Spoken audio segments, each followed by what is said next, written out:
Chapter 1. The Creation.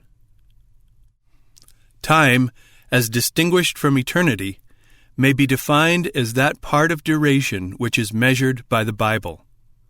From the earliest date in the book of Genesis to the resurrection of the unjust at the end of the millennium, the period of about 7,000 years is measured off. Before the commencement of this great week of time, duration without beginning fills the past, and at the expiration of this period, unending duration opens before the people of God. Eternity is that word which embraces duration without beginning and without end.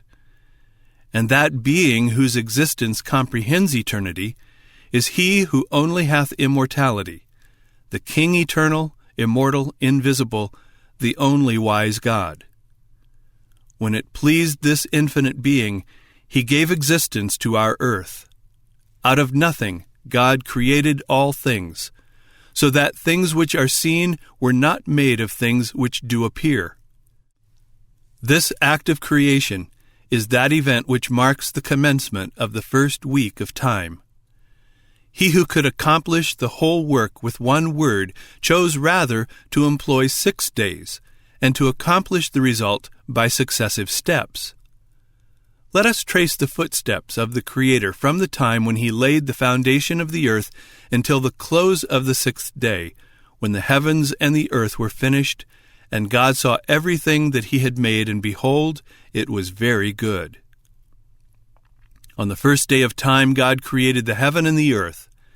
The earth thus called into existence was without form and void, and total darkness covered the Creator's work. Then God said, "Let there be light," and there was light. And God divided the light from the darkness and called the one day and the other night. On the 2nd day of time God said, "Let there be a firmament." In the margin, the Hebrew word is expansion. In the midst of the waters, and let it divide the waters from the waters. The dry land had not yet appeared, consequently the earth was covered with water. As no atmosphere existed, thick vapors rested upon the face of the water, but the atmosphere now being called into existence by the word of the Creator, causing those elements to unite which compose the air we breathe, the fogs and vapors that had rested upon the bosom of the water were borne aloft by it. This atmosphere or expansion is called heaven. On the 3rd day of time God gathered the waters together and caused the dry land to appear. The gathering together of the waters God called seas. The dry land thus rescued from the waters he called earth. And God said, "Let the earth bring forth grass, the herb yielding seed, and fruit tree yielding fruit after his kind, whose seed is in itself upon the earth." And it was so. And God saw that it was good. On the 4th day of time, God said, "Let there be lights in the firmament of the heaven, to divide the day from the night, and let them be for signs and for seasons and for days and years." And God made 2 great lights, the greater light to rule the day, and the lesser light to rule the night. He made the stars also. Light had been created on the 1st day of the week, and now on the 4th day he causes the sun and moon to appear as light-bearers, and places the light under their rule. And they continue unto this day according to his ordinances, for all are his servants. Such was the work of the 4th day, and the great architect, surveying what he had wrought, pronounced it good. On the 5th day of time God created great whales, and every living creature that moveth, which the waters brought forth abundantly after their kind, and every winged fowl after his kind. And God saw that it was good. On the 6th day of time God made the beast of the earth after his kind, and cattle after their kind, and everything that creepeth upon the earth after his kind.